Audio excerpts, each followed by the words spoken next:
Konsertimdan keyin ajrim yoqasidagi oilalar yarashib bo'ldi. Avazoxon Instagram sabab ajrashishlar ko'paygani haqida gapirdi. So'z ustasi Avazoxon milliy telekanalining Ayol qalbi ko'rsatuviga intervyu berdi. U suhbat davomida erkaklar ham yig'lashi, konsertidagi ta'sirli gaplar sabab oilalar ajrim yoqasidan qaytgani, Instagram sabab oilalar ajrashayotgani va ayolini qanday tushunishi haqida gapirdi. Erkak ham yig'laydi. Erkak kishi ham yig'laydi, u ham odam. Ayollar oshkora yig'laydi, lekin bu erkakka yarashmaydi. Biz yashirib, ko'rsatmay yig'laymiz. Oxirgi marta nega yig'laganim esimda yo'q.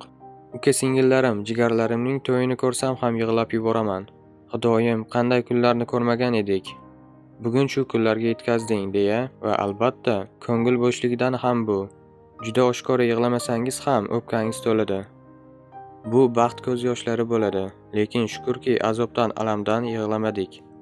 Alloh qaysi bandasiga ko'p bersa, shundan ko'proq so'rab ham oladi.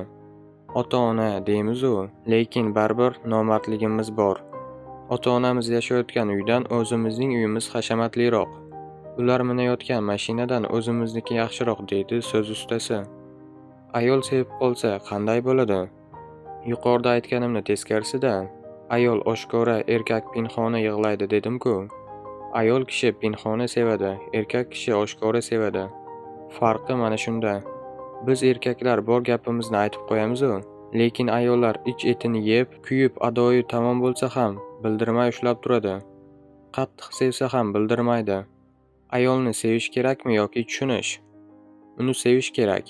Sevsangiz qolgan hammani shuning soyasida ketaveradi, deydi Avazoxon. Avazoxonning rafiqasi xafa bo'lsa va men yaxshiman desa, qiziqchi buni qanday tushunadi? Er-xotin birga yashagan sari bir-birini tushunib qoladi. Har bir gapi nima xohlayotgani, arizi qay vaqtgacha davom etishigacha bilasiz. Ayol kishiga sen haqligingni hech qachon isbotlab bera olmaysan. U doim haq. Haq bo'lsa ham, nohaq bo'lsa ham haq. Erkak buni tushunishi va tan olishi kerak, tamom. Birinchi bo'lib uzr so'rash erkakning vazifasi deb o'ylayman. Uyda ham xato qilsangiz, albatta kechirim so'raysiz.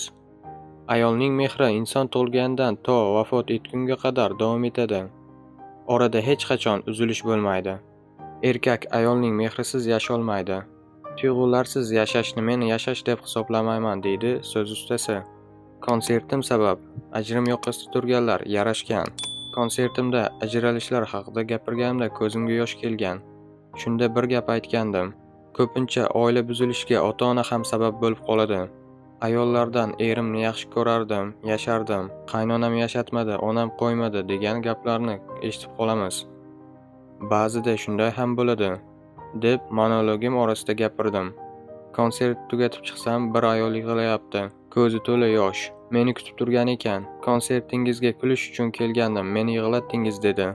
Men nima qildim desam, o'g'lim kelinimni olib ro'zg'orini alohida qilib chiqib ketdi. Men bilan yashamadi deyapti. Bu gaplardan men o'zimni aybdordek his qilib yubordim. Avvalo, gaplarim ta'sir qilganidan xursandman. Lekin bu gapni hamma uchun aytgandim dedim. O'sha konsertimdan keyin ajrim yoqasida turgan ayollar eriga, erlar ayoliga qo'ng'iroq qilganlar bo'lgan. Ayolim bir kun sartaroshxonaga borganida ayollarning o'zaro gapini eshitib qolibdi. Avazoxonning konsertiga kirgandim. Oila ajrimlar haqida gapirgan edi. Erimga telefon qilib ertasi kuni yarashib oldim debdi. Shu narsalar uchun ham yashagim keladi. Bitta bolani yetim qilishdan, oilani ajrashib ketishidan saqlab qolish ham ijod qilishga kuch beradi, deydi qiziqchi. Bizning erkaklar hol so'rashdan avval ovqat so'raydi. Bemehrlik, xiyonat, e'tiborsizlik shunday xatolarni ayol kishi kechirmasligi mumkin. Ayol shirin so'zga erib ketadi.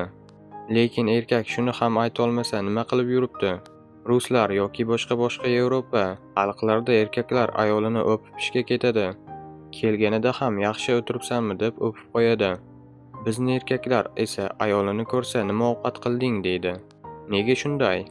Avval ahvolini so'ra, erkalat, gul ko'tarib kel yoki yuzdan o'pkinda. Keyin so'ra nima ovqatligini. Menimcha bu bizga ota-bobolarimizdan meros bo'lib qolgan. Ayollar orzu-havasga beriluvchan. Bir ayol Instagramda o'tirib, baxtsiz bo'lib qoldim dedi. Bu eng og'ir dard. Baxtini ko'z-ko'z qiladiganlar bor. Erim mana shunday gul olib keldi, bunday mashina olib berdi. Erim, hammada ham imkoniyat yo'q-da. Ayollar falonchidan qayerim kam deydi. Shuning ortidan ajrashib ketayotganlar ham oz emas deydi so'z ustasi. Erkak ayolning azobini o'ndan birini ham his qilmaydi. Erkak bu hayotda ayol chekkan azobning o'ndan birini ham chekmasa erkak. Bola dunyoga keltirishning o'zi erkak o'z hayotida ko'rgan kechirganini bir tomonga surib qo'ya oladi. Bu juda katta jarayon. Farzand ayolning vujudida paydo bo'lgandan boshlab dunyoga keltirib tarbiya qilgunicha bo'lgan jarayonda ayolning azobi, mehnati, umuman shu voqelikning o'zi erkakning butun boshli azobini bir chetga surib yutib qo'ya oladigan darajada deydi u.